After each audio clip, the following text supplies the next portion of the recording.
واقعہ سنانا چاہتا ہوں۔ پچھلے 3-4 سال سے ایک بات تقریباً ہر ہفتے 10 دن میں ایک واقعہ علم میں آتا ہے، کبھی امریکہ کا، کبھی کینیڈا کا، کبھی یورپ کا، کبھی روس کا، کبھی عرب ملکوں کا، کبھی تاشقند کا، کبھی بخارا کا، کبھی ہندوستان کا، کبھی کسی ملک کا، کبھی کسی شہر کا، ہزاروں واقعہ، عجیب صورتحال۔ ایسی باتیں سن کر یا اس سے بھی زیادہ بے چینی دل میں اللہ نے اپنے کسی بندے کے دل میں ڈالی، اور اس کو تلاش پیدا ہوئی کہ یا اللہ، آپ نے میری دل کی دوا کہاں رکھی ہے،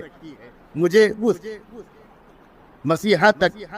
اس مربی اور مرشد تک، اس رہنما تک پہنچا دے میرے اللہ۔ بے چینی اور اضطراب یہ دراصل ترقی کی کنجی ہے۔ جب تک دل میں وہ بے چینی پیدا نہیں ہوتی،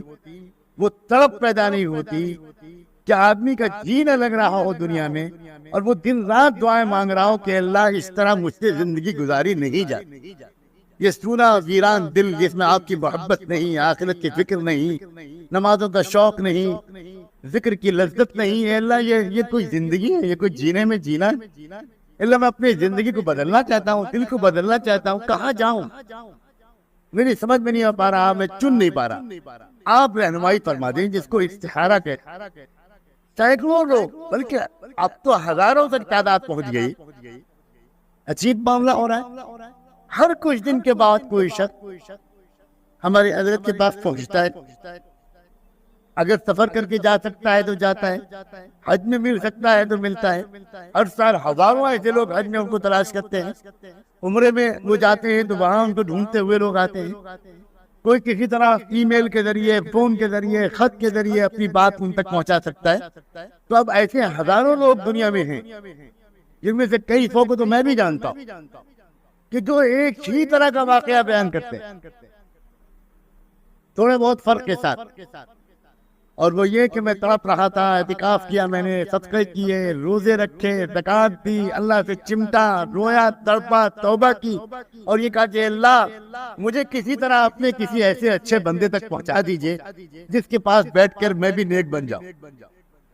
تو عام طور پر اللہ کے ایسے بندوں کو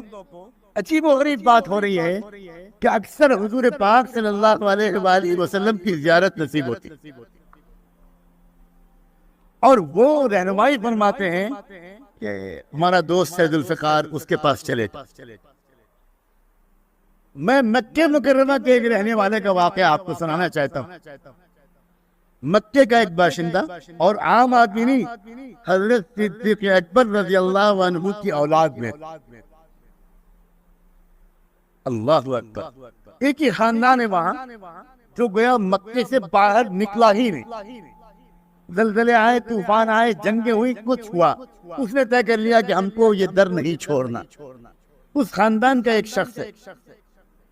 یہاں ایک نیک صالح، عجیب کیفیت ہے، اس کے دل میں تڑپ پیدا ہو۔ اس نے حضرت کی ایک کتاب پڑھی عربی میں، تصوف و سلوک پر جو کتاب ہے حضرت کی، وہ اس نے عربی میں پڑھی، اور دل میں شدید بے چینی پیدا ہو، اور یہ بے چینی اس کو اس حد تک کر دی کہ پورے حج میں، وہ حج کے مجمع میں، بھیڑ میں، عرفات میں، منی میں، حرم شریف میں، سڑکوں پر ڈھونڈتا پھرتا تھا، اور جو نظر آتا کوئی ہندوستانی یا پڑوس کے ملک کا، اس سے پوچھتا تھا کہ اس کتاب کے مصنف کو جانتے ہیں؟ کہیں ملاقات ہو پائے گی میری؟ عجیب دیوانگی کے ساتھ، یہاں تک کہ وہ مایوس ہو گیا۔ تو حج کے بعد مدینہ منورہ چلا، وہاں جا کر درود شریف کا اہتمام کر کے دعا مانگنی شروع کی، اللہ تعالیٰ سے کثرت سے دعا مانگنی شروع۔ ایک دن بالآخر اللہ تعالیٰ کی توجہ ہوئی،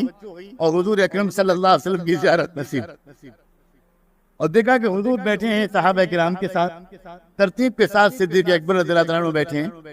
ہمارے فاروق، سیدنا عثمان، سیدنا علی اور چند صحابہ، اور صدیق اکبر کے پیچھے لگے بیٹھے ہیں ایک اور بزرگ۔ حضور نے فرمایا کہ پریشان نہ ہو، ان کو تلاش کرو جو ابوبکر کے پیچھے بیٹھے ہیں، یہ یہیں کہیں ہیں، ان کو تلاش کرو، میرا سلام کہنا، اور اپنے دل کے درد ان سے کہہ دینا مجھ تک پہنچ جائے۔ اب بہت دیوان کی تعریف، کیا کرے، ایک ایک امام مسجد نبوی کی صفوں میں ڈھونڈتے پھر رہے ہیں، لوگ حیران کہ اس کو ہوا کیا اس شخص، یہ ایک ایک کو دیکھتا پھر رہا ہے، ایک ایک سے پوچھتا پھر رہا ہے، اس شکل کو دیکھ رہا ہے، اس صورت کو دیکھ رہا ہے کہ جو صورت خواب میں دکھائی گئی صدیق اکبر کے پیچھے بیٹھی ہوں۔ بالآخر مکہ مکرمہ میں طواف کرتے ہوئے اس شخص کی نگاہ حضرت پر پڑ گئی، بس انتظار کرتا رہا کہ طواف مکمل ہو، اور طواف مکمل کے بعد وہ آ کر لپٹ گیا، وہ عجیب اس کی کیفیت، حضرت حیران، استقبال کیا، اس کو خیریت پوچھی، عربی زبان اس کی مادری زبان، ظاہر ہے کہ خارج عربی اور نسل، عربی میں بات چیت شروع ہوئی، حضرت نے ادراء اطلاق فرمایا آئیے گھر چلیں، ابھی اس نے کچھ کہا نہیں، گھر پہ آ کے اس نے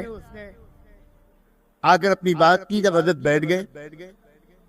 اور اپنا تعارف کرایا اور کہا کہ میں بہت عرصے سے مانگتے مانگتے میری عجیب کیفیت ہے، میں پہلے کتاب کے مصنف کو تلاش کرتا رہا، وہ نہیں ملے، پھر میں نے اللہ تعالیٰ سے بہت دعا مانگی، پھر آپ کی شکل مجھے دکھائی گئی،